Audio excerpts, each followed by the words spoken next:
हम्म, यही सब कुछ खराब बात। ये पढ़ाए थे पिछले क्लास में, ठीक है। आइसोबैरिक, आइसोथर्मल, एडियाबैटिक, आइसोकोरिक, और इक्वेशन बताए होंगे P1 V1 gamma, P2 V2 gamma. आज नया टॉपिक है, एंड दैट इज इंट्रोपी, है ना। Entropy, entropy.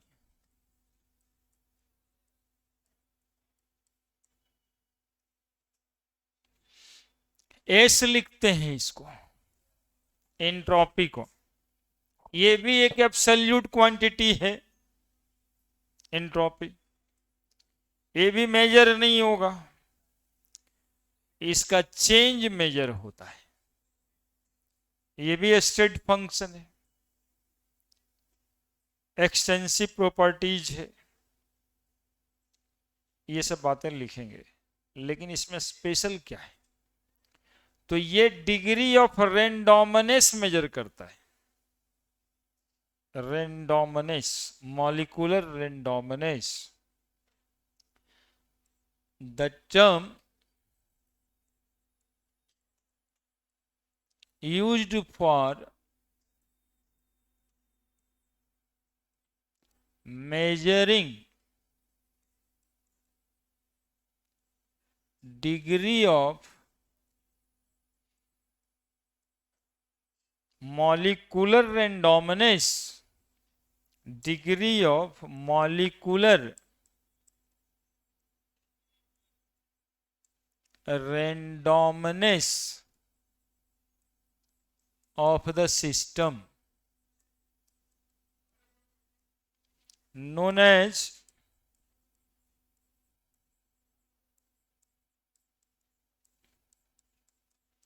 entropy। कैसा टर्म जो मॉलिक्यूलर रेंडोमनेस मेजर करता है सिस्टम का, उस टर्म को एंट्रोपी कहते हैं, है ना। पार्टिकल एक दूसरे से बंधा रहता है। देखो, मॉलिक्यूलर रेंडोमनेस समझने के लिए, मॉलिक्यूलर रेंडोमनेस समझने के लिए एक एग्जांपल दे रहे हैं, पहले उसे समझो। लिक्विड की टेंडेंसी होती है फ्लो करने की, सॉलिड फ्लो करता है क्या? लिक्विड में मॉलिक्यूलर रेंडोमनेस होता है, that is by they flow. लेकिन सॉलिड में मॉलिक्यूलर रेंडोमनेस नहीं है, इसलिए उसको आप हैमर भी करोगे तो अपने मीन पोजीशन पे वाइब्रेट करके रह जाएगा, वो फ्लो तो नहीं करेगा। तो रेंडोमनेस किसका ज्यादा है, लिक्विड का कि सॉलिड का? अब गैस लेके आते हैं, आंधी तूफान चलता है, उतना आवेश में चलता है, लिक्विड चलेगा क्या?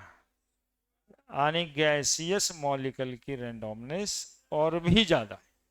उस रेंडोमनेस की बात कर रहे हैं कि सिस्टम का जो पार्टिकल है वो एक दूसरे से कितना ज्यादा इंडिपेंडेंटली मूव कर जाएगा, इसको बोलते हैं रेंडोमनेस, ठीक है। तो the term use for measuring degree of molecular randomness of the system known as entropy, ठीक है। इंट्रोपी भी एक एब्सोल्यूट फंक्शन प्रॉपर्टी है। Entropy is absolute quantity that is can't measure while its change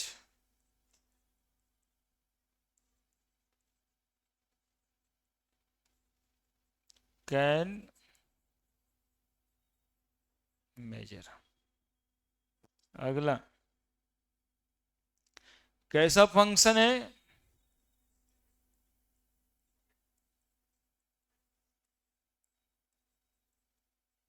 state function, entropy state function है और properties कैसा है, extensive, extensive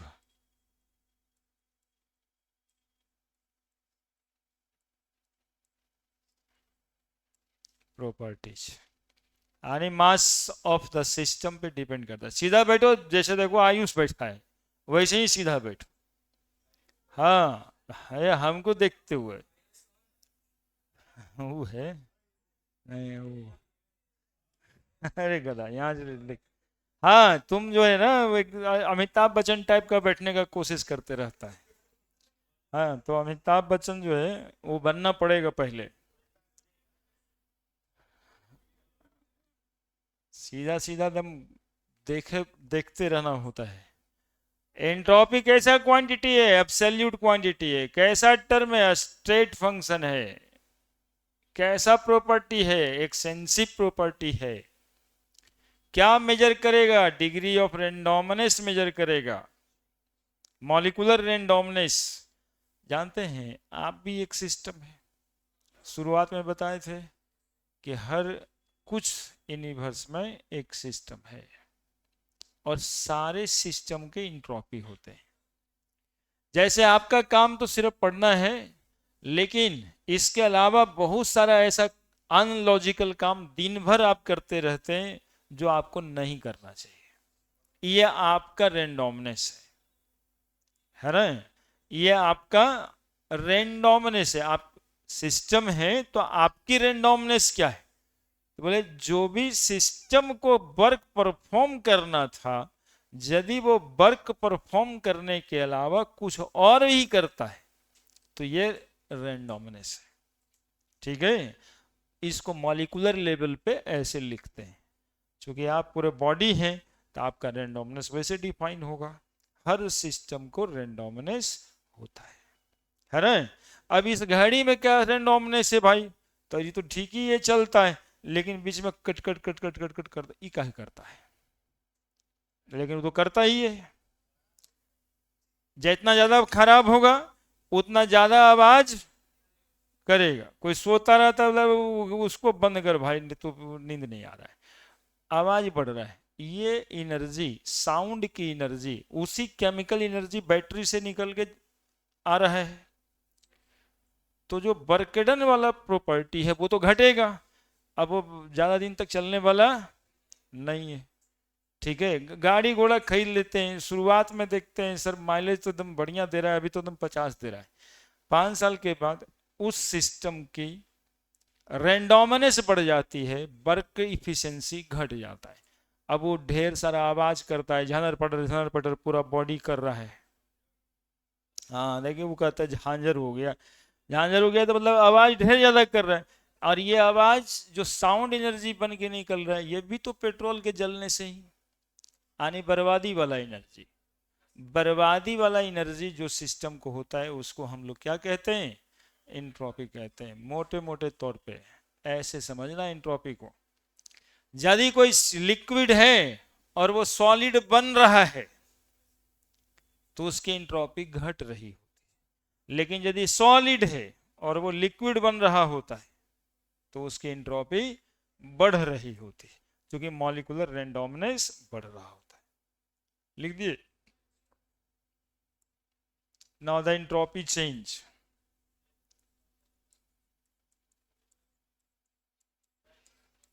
entropy change, how define it, देखोगे डेल्टा एस। और डेल्टा एस हर बार की तरह जैसे भी चेंज मेजर करते थे, S2 minus S1, final minus initial. Reaction हो तो इंट्रोपी किसका, प्रोडक्ट का, माइनस एंट्रोपी किसका, रिएक्टेंट का। चेंज हमेशा ऐसे ही मेजर करना होता है ना। S2 minus S1, final minus initial, या फिर प्रोडक्ट माइनस रिएक्टेंट। ठीक है, अब देखिए इसको डिफाइन कैसे करेंगे। The amount of heat change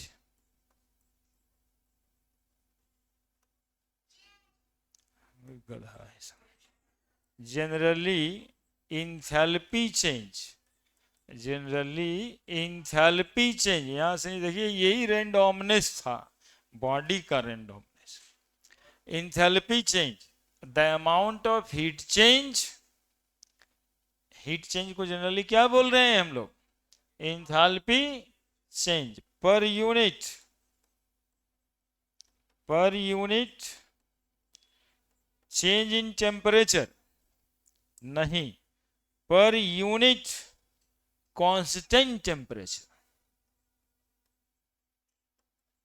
per unit constant temperature. Temperature नहीं बदलना है, टेम्परेचर नहीं बदलना है और हीट चेंज होना है।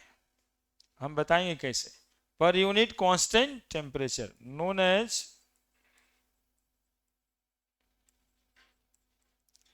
एज एंट्रोपी चेंज, है ना। दूसरा डिफिनीशन इसका हम लिखेंगे सिंपल, ये मैथमेटिकल था। The amount of heat exchange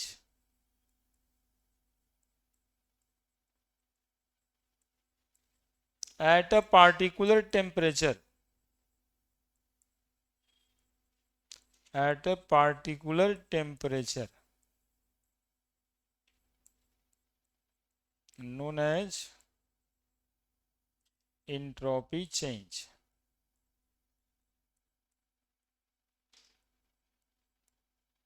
known as entropy change। एक तो बचवा कहने का कोशिश किया, तुम लोग सुना, ये पॉसिबल होगा सर, यही तो पॉसिबल है सर।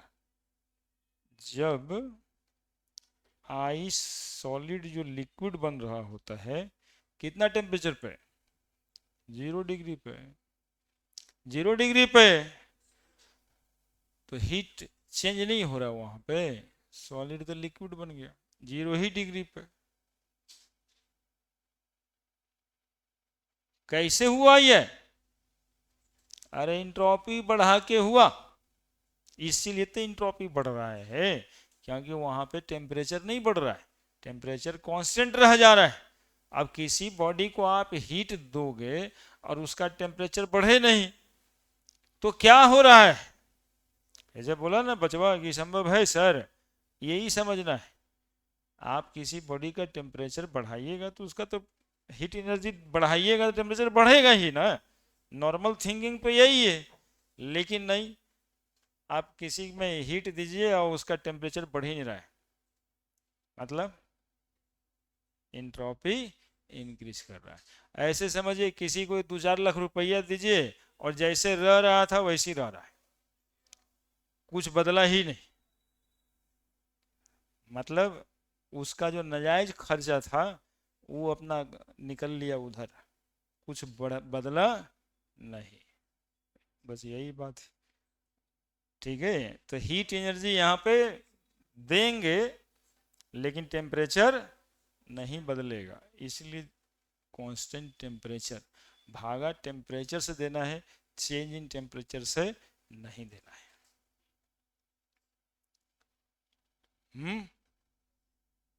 लिखो लिखो लिखो, सुनना पड़ेगा सब बात, दिमाग में लंद फंद रखता है, सब नहीं होगा ना। देखो ये अच्छा बात बोला थी, इसका बात पकड़ के हम समझा दिए ना कि सर किसी बॉडी में टेम्परेचर नहीं बदलेगा और हीट देंगे, ऐसा हो सकता है, तो ऐसा तभी हो सकता है जब बॉडी में इंट्रोपी का बदलाव हो, तब ऐसा हो सकता है। ठीक है, the amount of heat exchange at particular temperature known as entropy change. अब देखिए आप, डेल्टा एस बराबर हम लोग लिखेंगे क्यू बाई टी, और चूंकि क्यू को हम क्या कहते हैं, इंथैल्पी चेंज, तो डेल्टा एस बराबर क्या कहेंगे, डेल्टा एच बाई टी। गलती से भी डेल्टा मत लगाना टी में। अरे गधा, इतना ही तो समझा रहे इतना देरी से कि टेम्परेचर कांस्टेंट है, टेम्परेचर नहीं बदलेगा और आप हीट एनर्जी दे रहे हैं तो बॉडी का क्या बदलेगा? तो बोले इंट्रोपी बदल जाएगा, उसका रेंडोमनेस बदल जाए। जैसे 0 डिग्री सेंटीग्रेड पे ही आइस को आप हीट एनर्जी देते हैं तो उसका टेम्परेचर नहीं बदलता, वो सॉलिड से लिक्विड हो जाएगा, वो आइस से वाटर हो जाएगा, आने इंट्रोपी बढ़ गया है ना। तो डेल्टा एस बराबर delta H by T. Unit of entropy, unit of delta S joule per kelvin और कुछ पर मोल है ना, चूंकि इंथैल्पी जूल पर मोल में होता है, खाली जूल में नहीं, है ना। Joule per mole per kelvin, simple ऐसे, जूल पर केल्विन पर मोल। क्वेश्चन आता है यूनिट भी।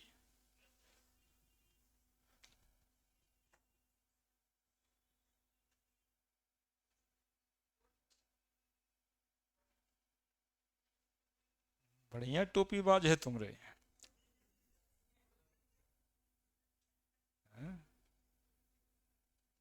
वो जानता है ग्रामर में बोर्ड नहीं होता है तब पूछ रहा है। हाँ,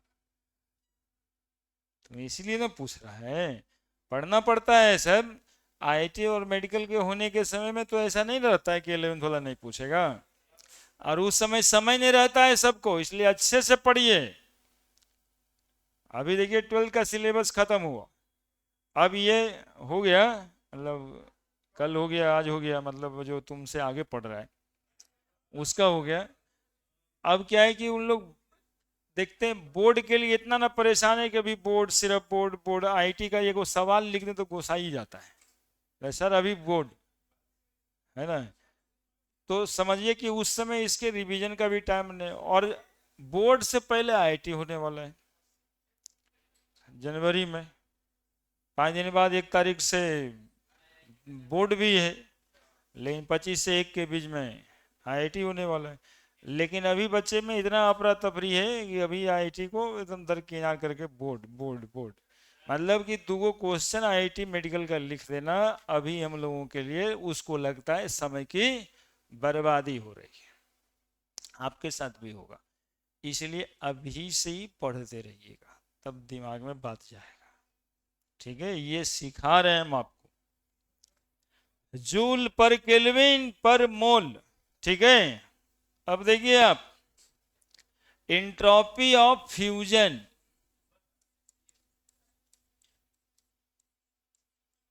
इंट्रोपी ऑफ फ्यूजन, बदमाशी नहीं, एंट्रोपी ऑफ फ्यूजन। फ्यूजन किसको बोलते हैं? फ्यूजन किसको बोलते हैं?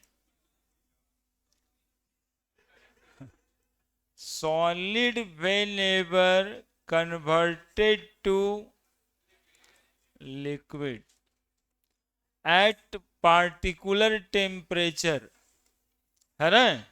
इस टेम्परेचर को हम लोग मेल्टिंग पॉइंट भी कहते हैं, और मेल्टिंग पॉइंट से ही मिलता जुलता एक और शब्द चलता रहता है, फ्रीजिंग पॉइंट। वाटर का मेल्टिंग पॉइंट मतलब आइस का 0 डिग्री है, और फ्रीजिंग पॉइंट भी 0 डिग्री ही बोलते हैं, खाली उल्टा बोलते हैं। जब मेल्टिंग कह रहे होते हैं तो आइस कह रहे होते हैं, और जब फ्रीजिंग कह रहे होते हैं तो वाटर कह रहे होते हैं, लेकिन टेम्परेचर तो कांस्टेंट ही है क्या।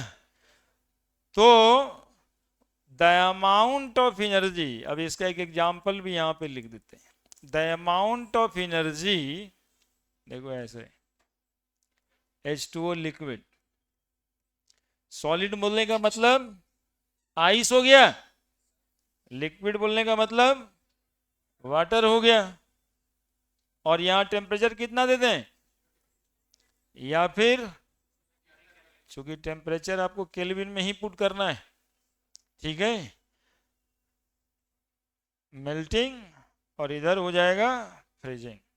अब यहां पर अमाउंट ऑफ एनर्जी जो लगता है वो 6 किलो जूल पर मोल, 6 किलो जूल पर मोल, ठीक है। देखो कैसे डिफाइन करेंगे, the amount of entropy change, the amount of change in during fusion called as entropy of fusion. लेकिन ये पूरा डिफिनीशन तो हुआ नहीं, पूरा डिफिनीशन कैसे होना है, the amount of enthalpy change, the amount of enthalpy change at the melting point और फ्रीजिंग पॉइंट ऑफ सॉलिड, वही ना है, मेल्टिंग फ्रीजिंग पॉइंट कांस्टेंट ही होगा, हर एक अलग अलग सॉलिड का अलग अलग, called as entropy of fusion. The amount of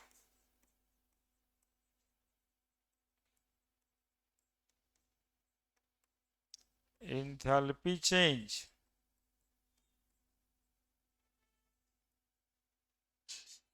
at melting point of solid,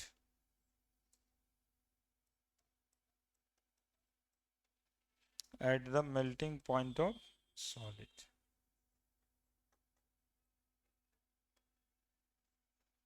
known as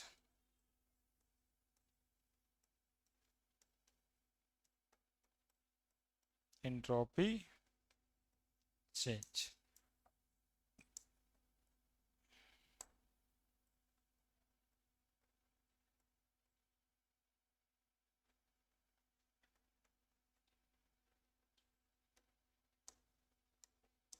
The amount of enthalpy change at the melting point of 1 mole of solid known as entropy change of fusion, entropy change of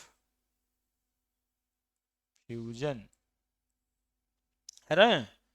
अब देखो ऐसे लिखेंगे, entropy change of fusion बराबर enthalpy change of fusion by क्या लिखेंगे, temperature T।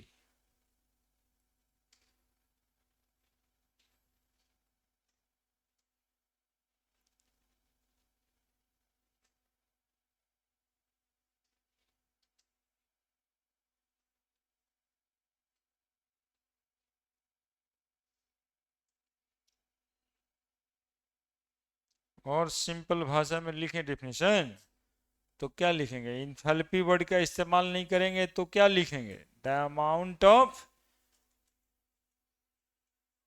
नहीं वो तो बात बनाने वाला definition,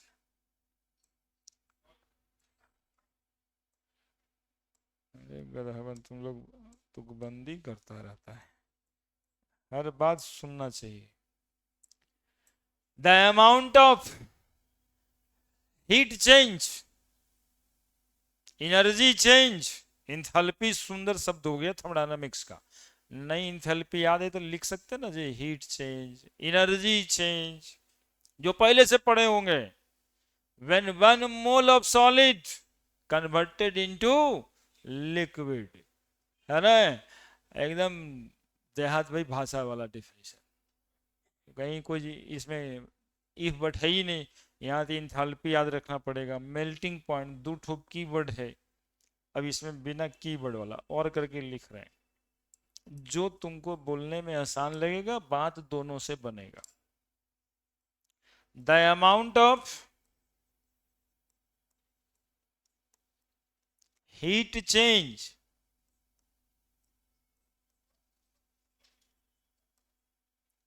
heat change when 1 mole of solid, 1 mole of solid converted converted into, बोलो आगे, इनटू लिक्विड।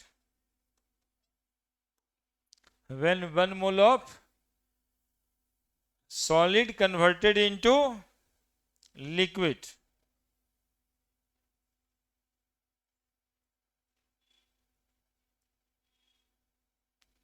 है ना, पर यूनिट टेम्परेचर, टेम्परेचर से भागा देना जरूरी है, पर यूनिट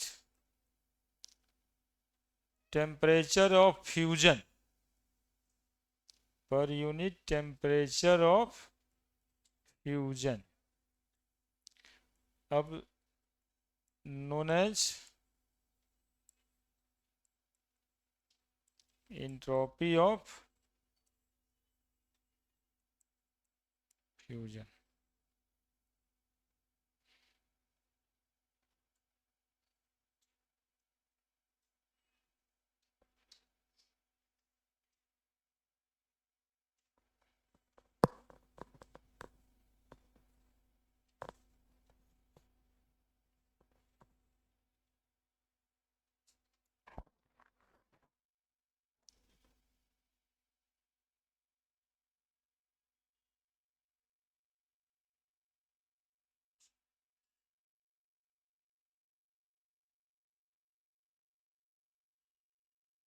लिख दिए,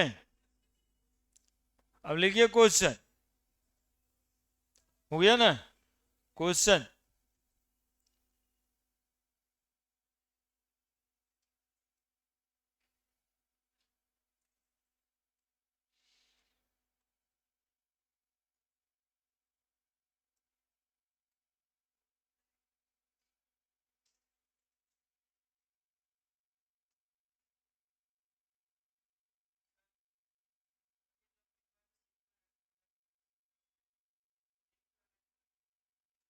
हाँ, जो भी रिएक्टेंट प्रोडक्ट में होगा सब।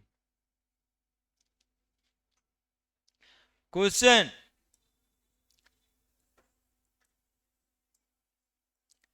Calculate the amount of,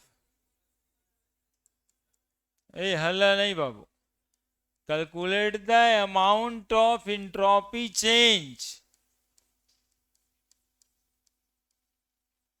when 1 mole of ice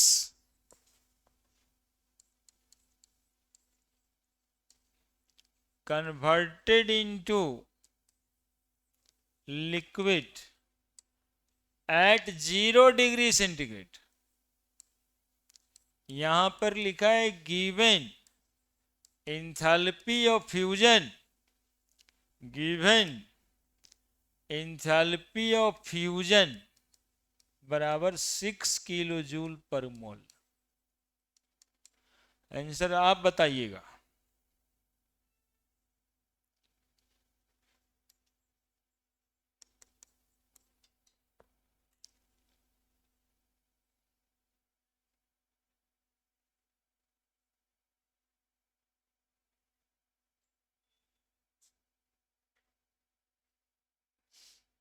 Calculate the amount of entropy change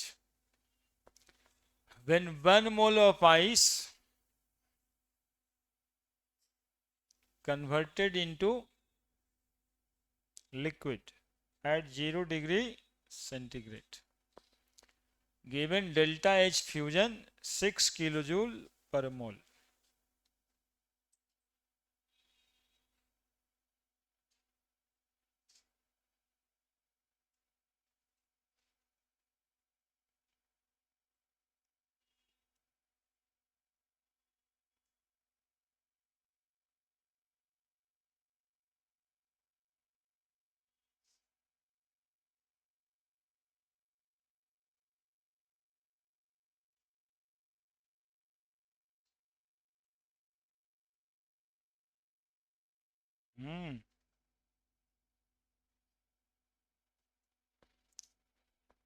देखो बना दिया,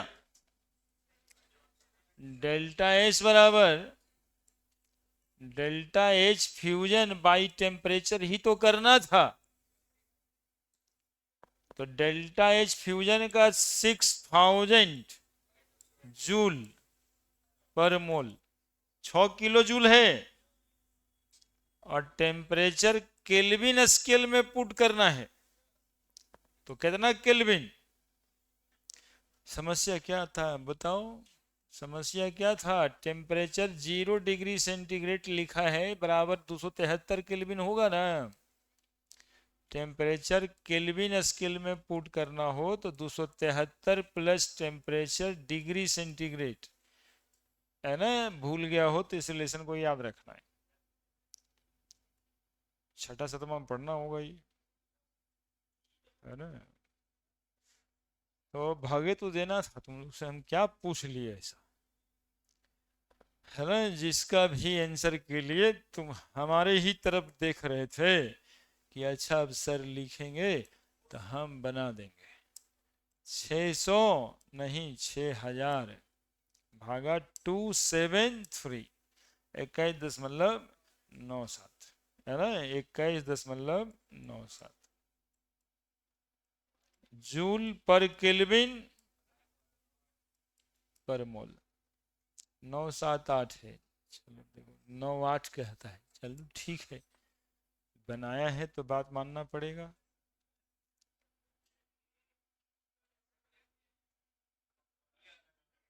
हाँ तुम लोग ऐसे ही, वो जो कहेगा वो हम तक पहुंचाएगा, ये ना कि वो बनाया है तो हम भी बना दें।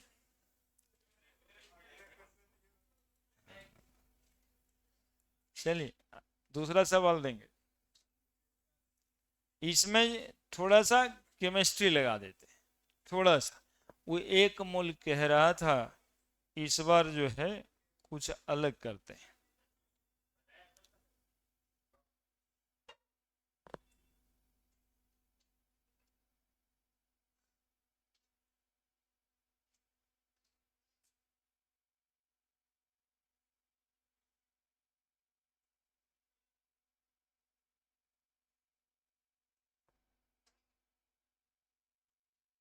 ठीक है, बढ़े।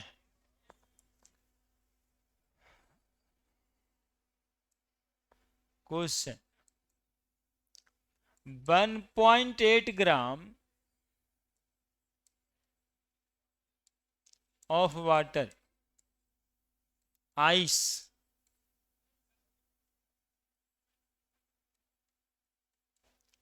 present in equilibrium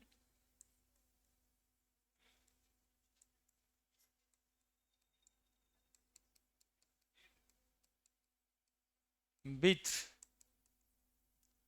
H2O liquid या वाटर, दोनों चूंकि H2O ही है इसलिए ब्रैकेट में लिखना होगा ice water,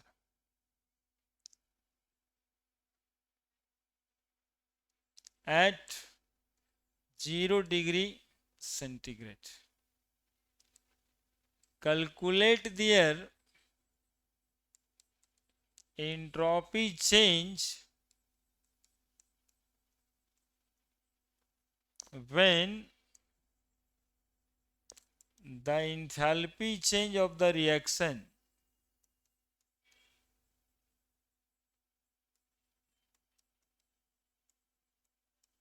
reach 6 kilo joule per mole. बस सवाल वही है। कितना, 600।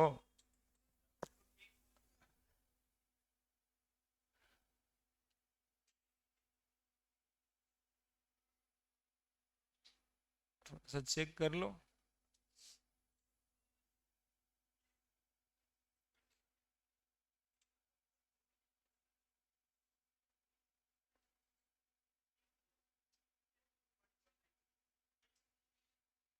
अब तुम ठीक ठाक बोल रहे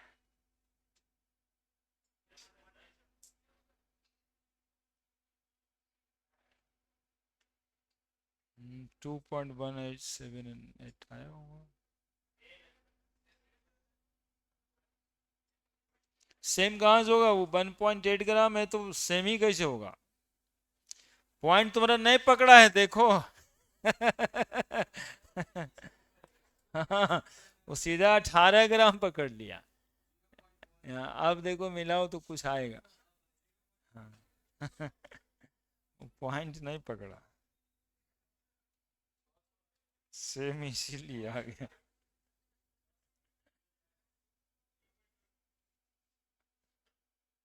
एक्चुअली मैं थोड़ा सा केमिस्ट्री, इसका मोल कंसेप्ट लग गया यहाँ पे थर्मोडायनामिक्स के बजाय। हुआ ये कि नंबर ऑफ मोल बदल गया। तो नंबर ऑफ मोल बराबर फॉर्मूला होता है वेट बाई मॉलिक्यूलर वेट। तो वेट 1.8 ग्राम है और मॉलिक्यूलर मास 18 है ना। तो ये मोल हो गया आपका 0.1 मोल। अब डेटा ये कह रहा है कि 6 किलो जूल एनर्जी पर मोल लगता है एंथैल्पी चेंज। यानी 1 मोल वाटर को आइस से, 1 मोल आइस को वाटर में कन्वर्ट करने के लिए 6 किलो जूल एनर्जी लगता है। तो हमारे पास वाटर 1 मोल तो है नहीं ना, तो 600 न लगेगा। इतना ही सही बात समझना था क्या। तो इंथैल्पी चेंज, तो सिंस और देयरफॉर और सिंस का उपयोग करके ये बात लिख देंगे कि 18 ग्राम वाटर, देखो ऐसे यदि ये लिखते हो तो सही है, 1 मोल वाटर लिखोगे, 1 मोल वाटर या 1 मोल आइस, वाटर नहीं, रिक्वायर कितना joule, 6000 joule to convert into water. इसलिए ओए हल्ला नहीं, यहां काम की बात। 0.1 mole ice require, 6000 into 0.1 by 10 बराबर कितना, 600 जूल। अब बताओ entropy change, delta H by T क्या बराबर डेल्टा एच 600 और टेम्परेचर 273। ये आ गया होगा 2.18 जूल पर केल्विन। अब पर मोल यहां तो नहीं लिखना पड़ेगा, अब यहां पर मोल लिख दीजिएगा तब गलती हो जाएगा ना। पर मोल तो पिछली बार जो आया था वही रहेगा। अरे पढ़ने दो पढ़ने दो, एक दो बच्चा को तुम तो पढ़ने नहीं दे रहा है। हाँ तुम तो तिरछा नहीं सीधा बैठो, और वहां नहीं, तुम लोग इधर आके बैठो। हाँ समझे, तो पढ़ने के लिए बैठना पड़ेगा सबसे पहले कि भाई हम अभी जो है अब पढ़ना है तो क्वेश्चन बनने लगेगा। और क्या होता है इसमें, क्योंकि सब बात आपके सामने ही हो रहा है और उसी से बात निकल के क्वेश्चन बन रहा है, तो कोई नया तो हो नहीं रहा है। अब कोई बना देते हैं कोई नहीं बनाते हैं, बस ये डिपेंड करता है परसेप्शन। और ये कोई इनबिल्ट नहीं है सिस्टम, ये सब आप कितना केयरफुल है इसी पे डिपेंड करता है। अब केयरफुल है ही नहीं, आप जो सोच रहे हैं ऐसा भी नहीं है कि आप नहीं कुछ बोल रहे हैं तो आपके दिमाग में नहीं चल रहा है, ऐसा नहीं है। दिमाग में कुछ चल ही रहा होता है, आपस में बोल रहे होते हैं तो और फॉर्म करने लग जाते हैं कि अब इसको क्या बोलेंगे तो ये क्या बोलेगा। अरे बड़ी देरी से चुप है, इसको कुछ बोलते हैं तो कुछ बोलेगा।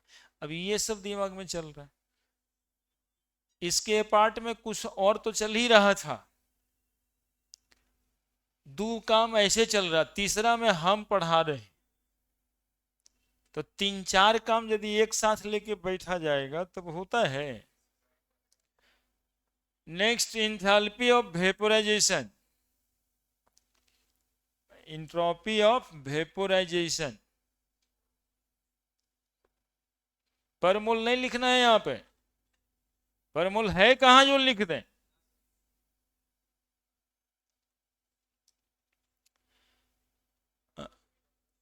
एंट्रोपी ऑफ वेपोराइजेशन वेपोराइजेशन में एस के बजाय जेड होता होगा।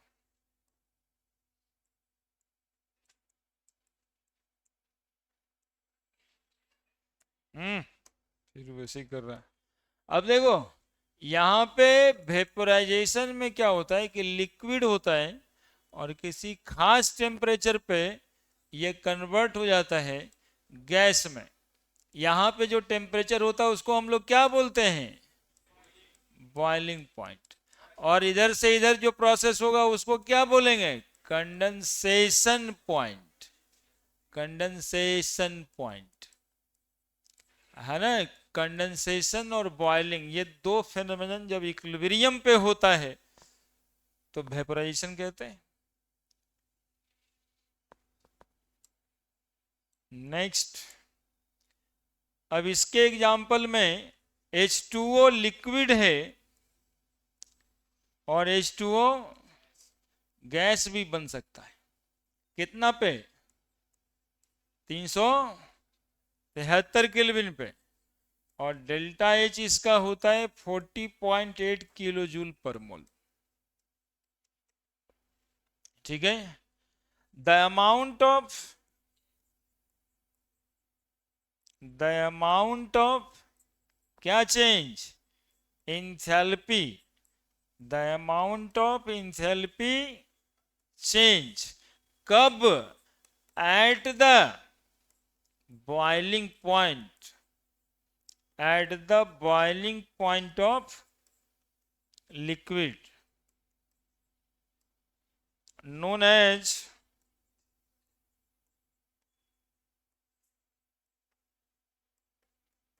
entropy change of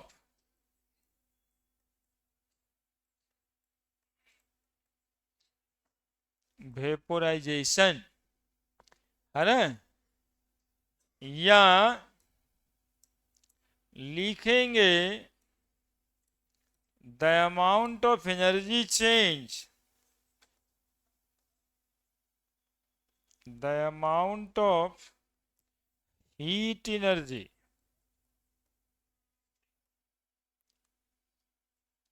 required to convert 1 mole of liquid, 1 mole of liquid into vapor per unit the constant temperature, per unit the constant temperature known as entropy of vaporization, known as entropy of vaporization। बोलो ना, समस्या है कोई समझने में तो बताओ। Entropy of vaporisation. अब 373 केल्विन पर ही आप हीट दे रहे हो, टेम्परेचर तो बदल नहीं रहा है, तो क्या बदल जाएगा? एंट्रोपी बदल जाएगा, रैंडमनेस बदल जाएगा।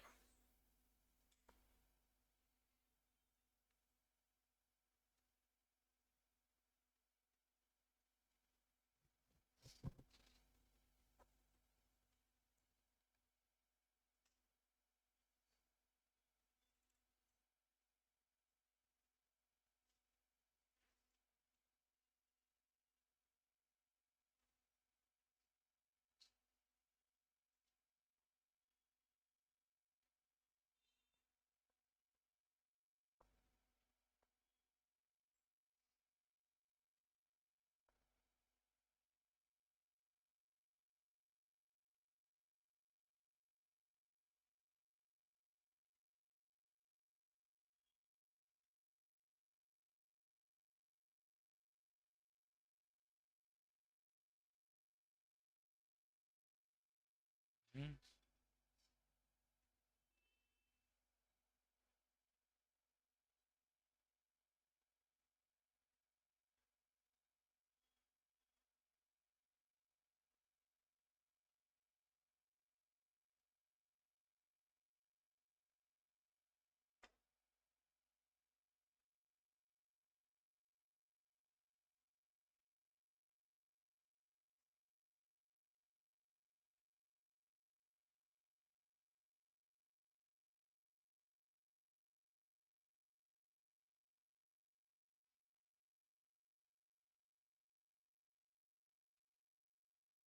अब ठीक है एकदम। वैसे अपनी आइडेंटिटी को खूब बनाना है। ग्रुप में आइडेंटिटी छिप जाता है बच्चों का, और वो कंपटीशन की भावना भी छिप जाती है।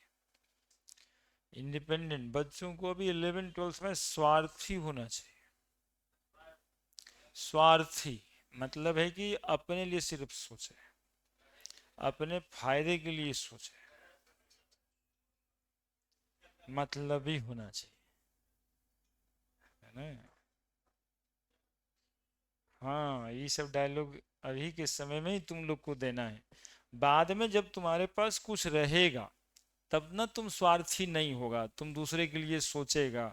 अभी क्या सोचेगा दूसरे के लिए? अभी तुम क्या सोचेगा जब अपना ही कुछ नहीं है?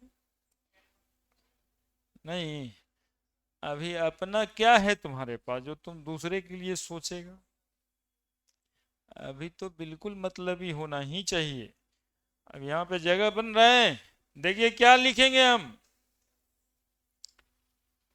इंट्रोपी चेंज ऑफ वेपोराइजेशन बराबर enthalpy of vaporisation by T.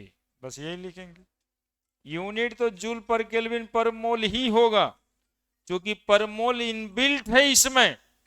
Enthalpy of vaporisation joule per मोल में होता है ना, इसीलिए unit joule per kelvin per मोल ही होगा।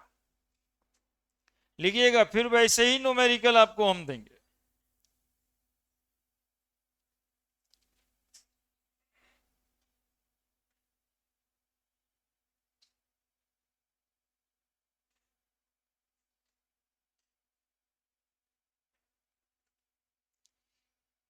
लिखिए,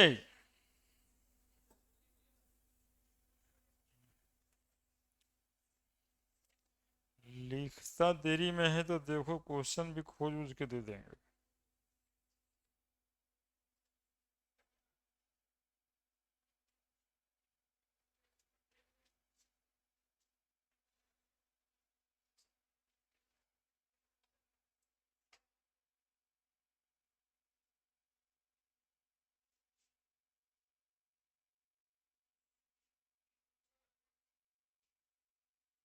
हो गया? अरे वाह, तो पहले वो वाला क्वेश्चन बना दिया जाए। है तो यहाँ भी उसी तरह का ना, एक दे करके तुम लोग का हौसला तो बढ़ाएं। Question, calculate the entropy change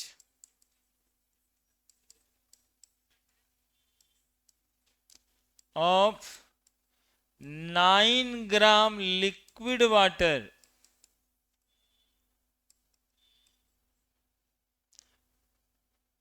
present at equilibrium। इस सबको बंद करिए, वाइब्रेशन में रखिए ना यार। 9 gram liquid water at equilibrium. Equilibrium कहने का मतलब हो जाता है टेम्परेचर, लेकिन हम लिख देते हैं एट कितना, 100 degree centigrade. Given delta H vaporisation के लिए 40.8 किलो जूल पर मोल। बनाइए।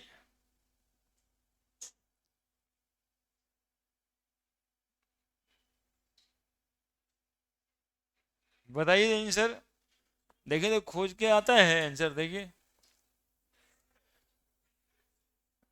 कुछ तो अच्छा काम तो करे, मन लगाते लगाते लगने लगेगा फिर पढ़ने लिखने में। अरे तो अपने से प्रैक्टिस करने लगेगा ना कि हाँ ऐसे ही तो बनता है, बनाते हैं अपने से।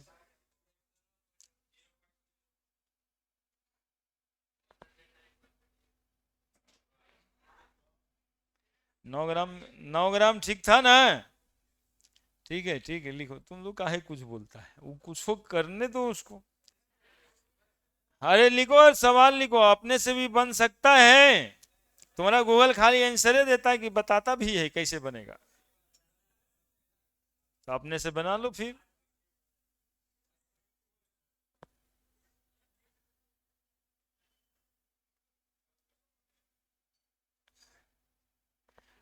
हम भागा नहीं दिए हैं बच्चा अभी, हम नहीं कर सकते, भागा दे तब ना। बता बता बता। 9 ग्राम वाटर है, बस यही काम ना, इतना किया हुआ है इसमें। तो बोलो, ओए यहां देखना, H2O कितना ग्राम होता है 1 मोल? 1 × 2 + 16, 18 ग्राम होता है। तो नंबर ऑफ मोल बराबर वेट बाई मॉलिक्यूलर वेट। तो 9 ग्राम है और मॉलिक्यूलर मास 18 है, कितना मोल आया? तो 1 मोल में एनर्जी चेंज दिया है। Since 1 mole liquid water require how many, लिख दें, टू कन्वर्ट इनटू गैस। इसलिए 0.5 मोल, 40800 गुना 0.5 जूल। यही कम्मा जो एक ठो करना पड़ रहा है ना, बस इतना ही सा के लिए भारी है। कितना आया? 20400 जूल। तो डेल्टा एस बराबर delta H vaporisation by T.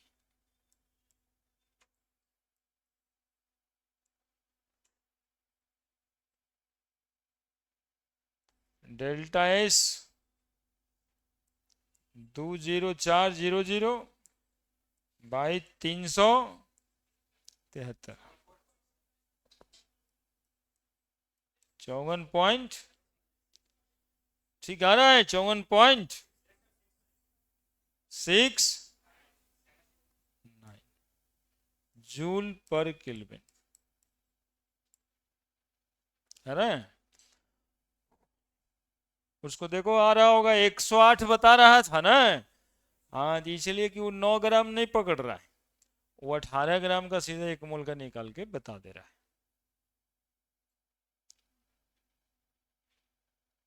है ना? तो 18 ग्राम वो 1 मोल है, पर मोल पे सब फिक्स किया हुआ है, इसलिए 9 ग्राम 0.9 ग्राम ये सब लिख देंगे, तब भी वो अपना आंसर पे रहता है।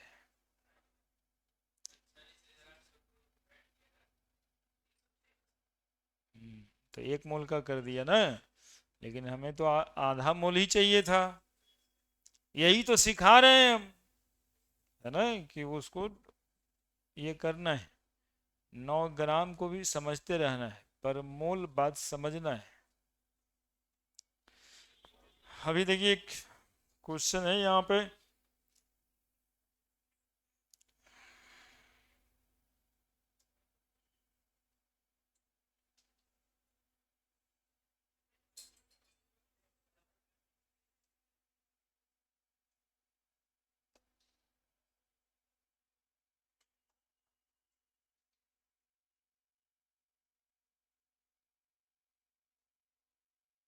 हो गया?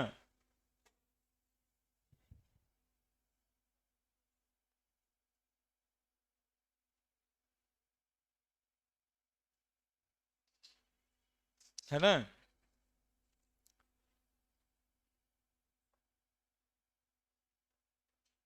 बड़े कुछ था नहीं, 0.5 मोल, खाली वो मोल चेंज कर देना था।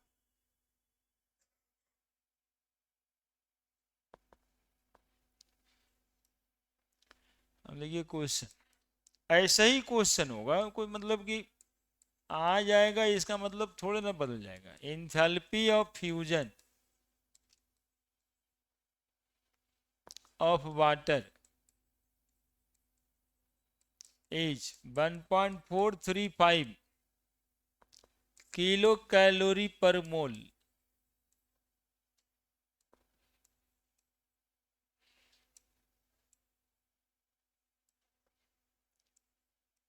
the molar entropy change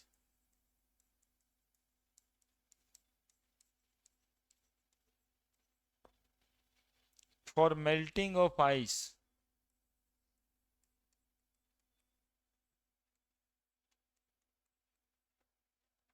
at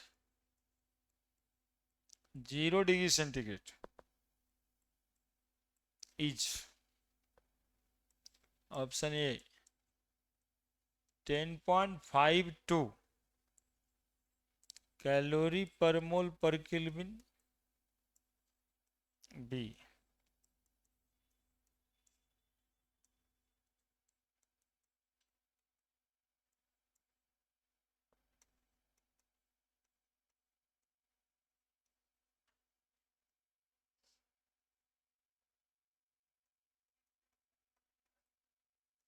D.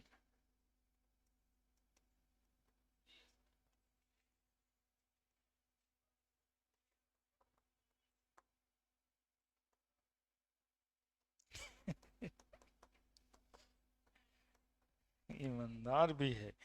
देखिए बनाइए जल्दी से, भागवत दो ना बच्चा, आप तो सीखिए गया देख के कि कैसे गूगल से आंसर निकाला जाता है। अब बनाओ अपने से। डी ठीक है।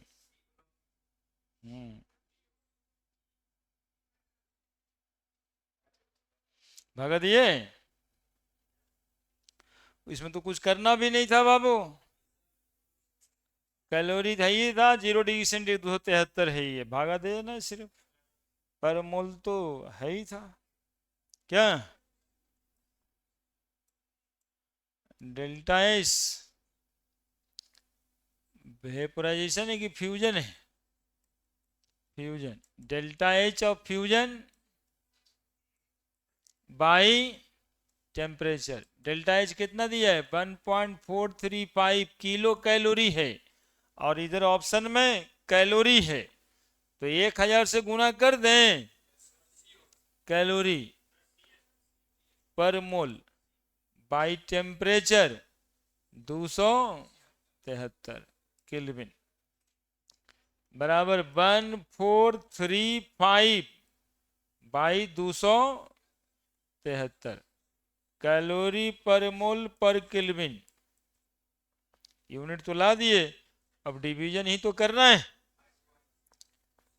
5.26।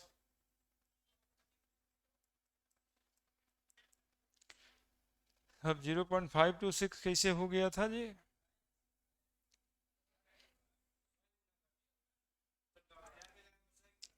हम्म, 60 नंबर यहां देख लेते हैं, तुम ही लोग भागा दिया है। सी है ना, सी आंसर है।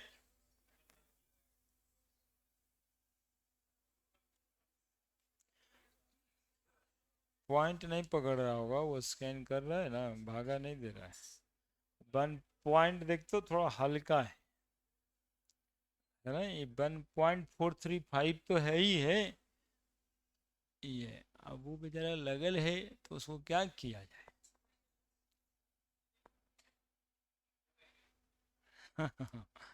वही होता है। तो इस तरह का सवाल अब आपसे बन जाएगा, है ना। पर मोल में रहे 18 ग्राम, 10 ग्राम, 5 ग्राम, नंबर ऑफ मोल निकालना, उसका भारी सवाल वही होगा।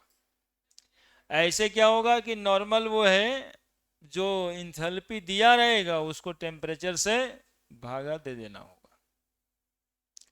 एक और स्टेट चेंज है, इंट्रोपी ऑफ सब्लिमेशन।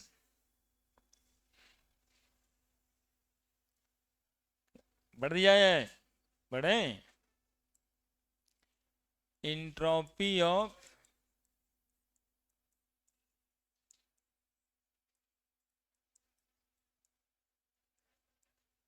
सब्लिमेशन। देखो सब्लिमेशन कहते हैं whenever solid directly converted to gas at the temperature of sublimation, है ना, यही ना होता है, without undergoing in liquid state. the amount of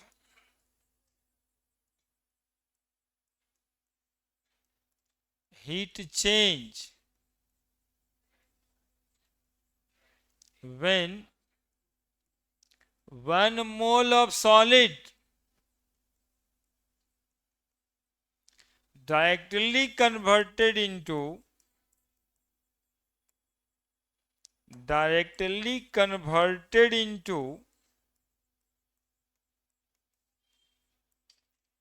gas, directly converted into gas at the temperature of sublimation, at the temperature of sublimation, at the temperature of sublimation, known as, अरे कौन है, मतलब कि काहे गाली सुनने का काम करता रहता है रे, हैं? गधा है। अब ये यही सब काम, मतलब यहाँ पे ग्रोथ करना है, डेवलपमेंट करना है, पढ़ाई करना है, कि बस वही सब, एगो ई रिंगटोन बजाएगा, एक वो रिंगटोन बजाएगा, तो ये मतलब यही करते रहना है।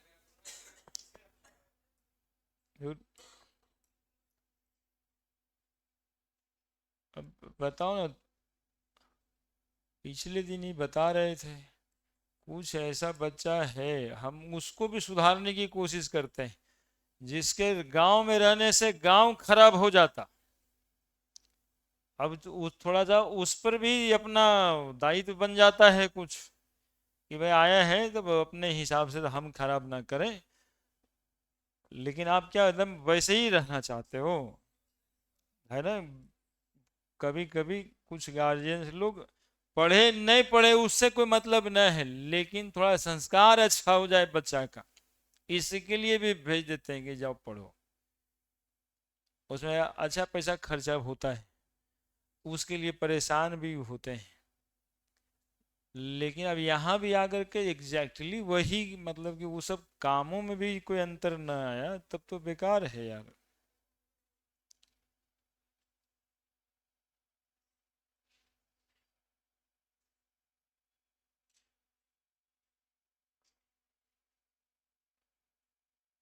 ठीक है, यहाँ पर ये बताना है कि वो जो दो प्रोसेस हम लोग देख रहे थे,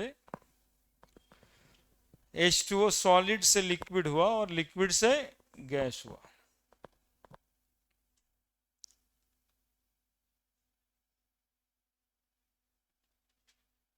हुआ था ना?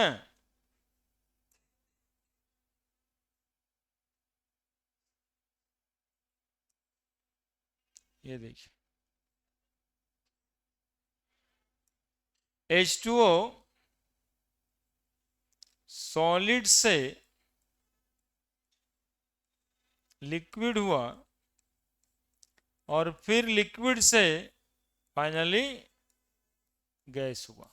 अब ये ऐसे प्रोसेस के लिए जब सब्लिमेशन टेम निकालना हो इंट्रोपी का, तो हम लोग delta S fusion plus delta S क्या करेंगे, वेपोराइजेशन, दोनों को जोड़ देंगे।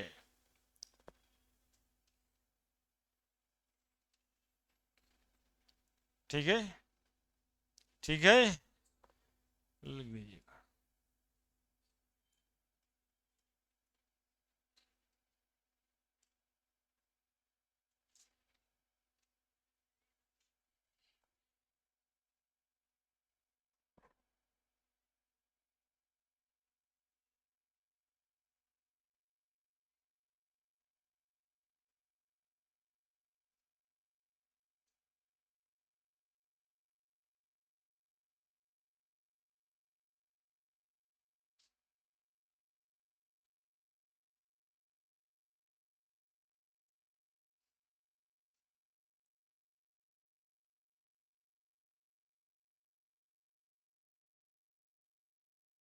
अब आप लोग क्वेश्चन लिखिए। द एंट्रोपी चेंज लिखना है। द एंट्रोपी चेंज,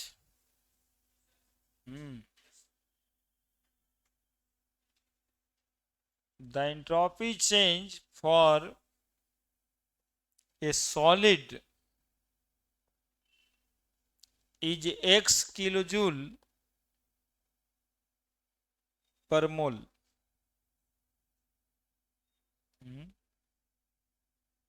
क्या लिखवाए?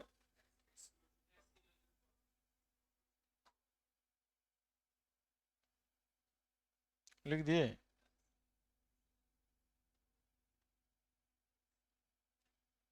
क्या लिख दिए? The entropy change of 1 mole of solid is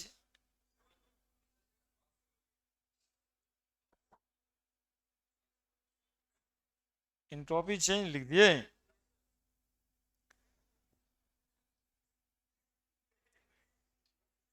क्या हो गया? क्वेश्चन गड़बड़ा गया? ठीक है, सीधा कर देते हैं। Entropy change of 1 mole of solid, ठीक है, इज 2 मोल, एक्स को हटा दीजिए, is 2 mole, 2 joule per mole per kelvin. ठीक है था, एक्स के बाद एक्स हटा करके लिख देना है 2 joule per kelvin per mole. Entropy change for 1 mole of solid, फिर से ही बोल रहे हैं, entropy change for 1 mole of solid is 2 joule per mole per kelvin and the enthalpy change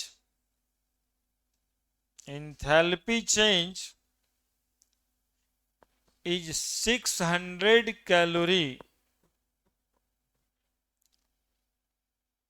600 अभी कैलोरी बोल दिए, जूल नहीं बोले थे ना ऊपर में, तो जूल ही रखो, नहीं तो तू झूठे चक्कर में पड़ोगे। जूल ही रखो, joule per mole per kelvin. क्या क्या कर दिए? एंथैल्पी चेंज लिखा इस 600 जूल पर मोल लिख दीजिए, बस यही तो बोल रहे हैं, 600 joule per mole. The temperature at which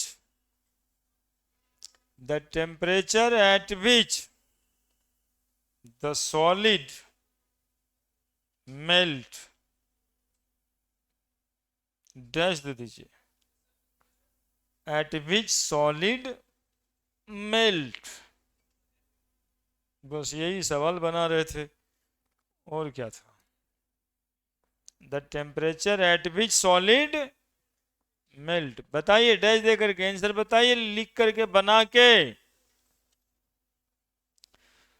लिखिए, बनाइए और बताइए। इतना आसान सवाल बना के दिए तो आपको बनाना चाहिए।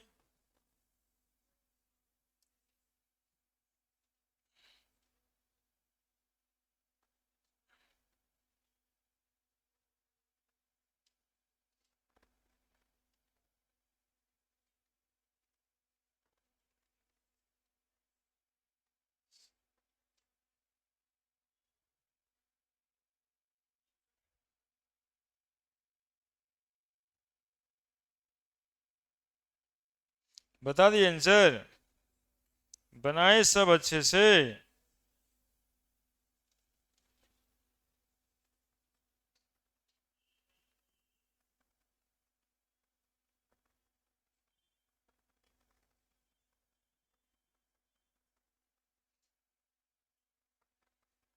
बनाए जी, इंथाल्पी इंट्रोपी दोनों दे दिए हैं, है ना? तो इंथैल्पी भी दे दिए, इंट्रोपी भी दे ही दिए, तो अब बचा क्या है? टेम्परेचर है ना, तो निकाल दीजिए ना टेम्परेचर।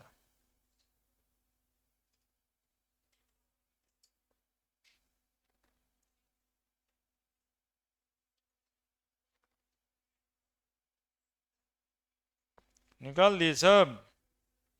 कितना आया?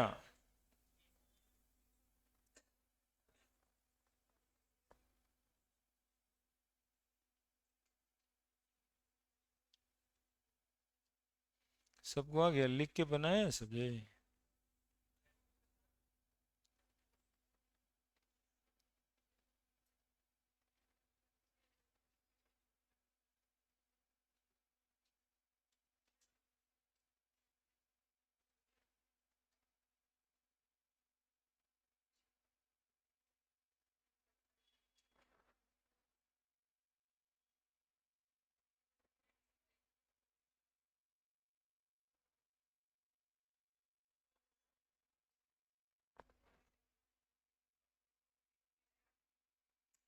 नहीं बना?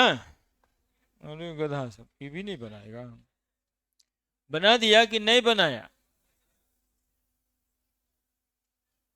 बन गया? मतलब तुम लोग भागा देने आता है तुम लोग को? अरे वाह! डेल्टा एस बराबर डेल्टा एच बाई टी, यही ना फॉर्मूला था? तो डेल्टा एस टू कितना दिया था? 2 joule per mole per kelvin. और डेल्टा एच कितना था? 600 जूल पर केल्विन। और टेम्परेचर डिग्री सेंटीग्रेड में मत निकालना।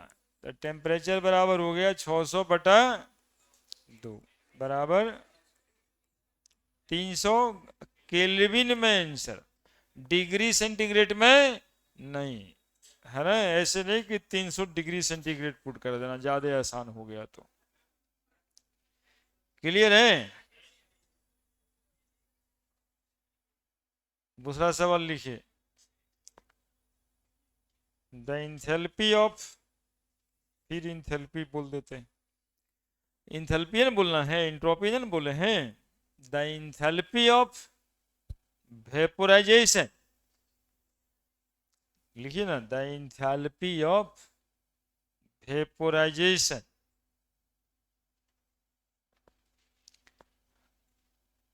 Of liquid diethyl ether. देखो ऐ किया।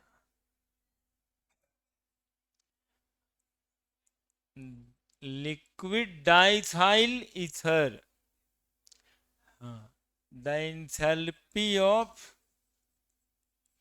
बोलो हम लिख देते हैं, वेपोराइजेशन लिखे थे ऑफ डाइथाइल ईथर, हाँ, is 26 kilo joule per mole. Is 26 kilo joule per mole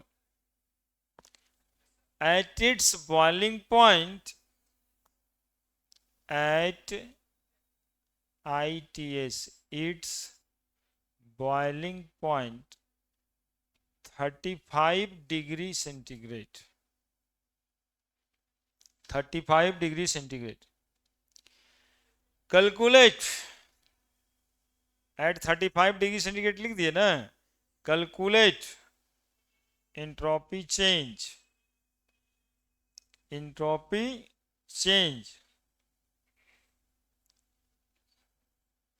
for this conversion and also for its reverse process, and also for its reverse process। क्या नहीं लिखिएगा? नहीं लिखे?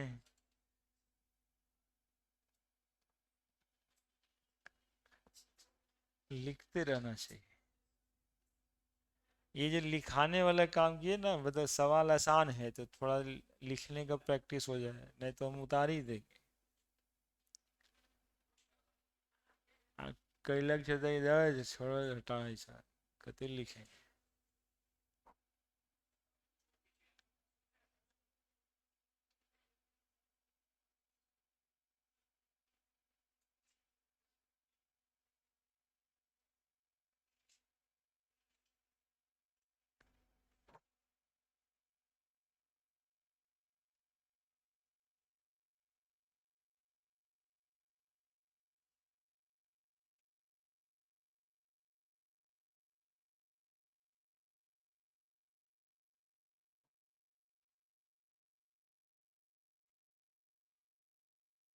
क्या बना दिया? ये तो लड़का बना दिया था, तो रुका काहे जी? डाइथाइल ईथर C2H5 ओ C2H5 को कहते हैं। ये लिक्विड है, आइदर वेपर बन जाएगा C2H5 ओ C2H5, इस लिखने की जरूरत भी है कहाँ? इंथैल्पी दे रहा है प्रोसेस का 26 किलो जूल पर मोल, और लिख रहा है 35 डिग्री सेंटीग्रेड। बस इतना ही ना, ये सवाल में है। तो इसका आंसर भाई साहब, टेम्परेचर को केल्विन स्केल में पहले बदलिए, और इसके लिए आपको 273 से गुना करना पड़ेगा, 308 केल्विन आ गया। अब डेल्टा एस बराबर डेल्टा एच बाई टी, तो इंथैल्पी तो दिया हुआ है 26 किलो जूल, तो मल्टीप्लाई कर दीजिएगा 1000 से, टेम्परेचर है 308, तो 26,000 भागा 308, 84.4, ठीक ही है। 84.4 भागा होगा जूल पर केल्विन। फिर उसमें एक प्रोसेस से कहता है रिवर्स प्रोसेस के लिए निकालिए, तो क्या करना है, जितना ये प्लस में उतना वो माइनस में, बात खत्म। For the reverse process, delta S बराबर -84.4 जूल पर केल्विन। तो इसीलिए ना यहाँ पे निशान होता है रिवर्सिबल का। जितना एनर्जी इसको दे के आप गैस बनाएंगे, उतना एनर्जी लेके गैस से लिक्विड बनेगा, तो एंट्रोपी भी उतना ही बदलेगा, है ना। तो रिवर्स प्रोसेस केवल बताने का एक मतलब था, प्लस में माइनस में। अब पर मोल तो दिया हुआ ही है,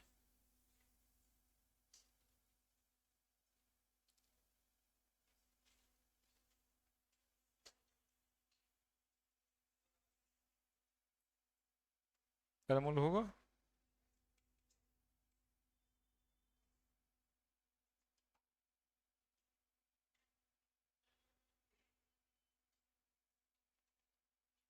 नहीं होगा, पर मोल में तो ऊपर से है ही है। बताओ कोई समस्या है एंट्रोपी चेंज को समझने में? तो अगले दिन अगला फॉर्मूला पढ़ेंगे।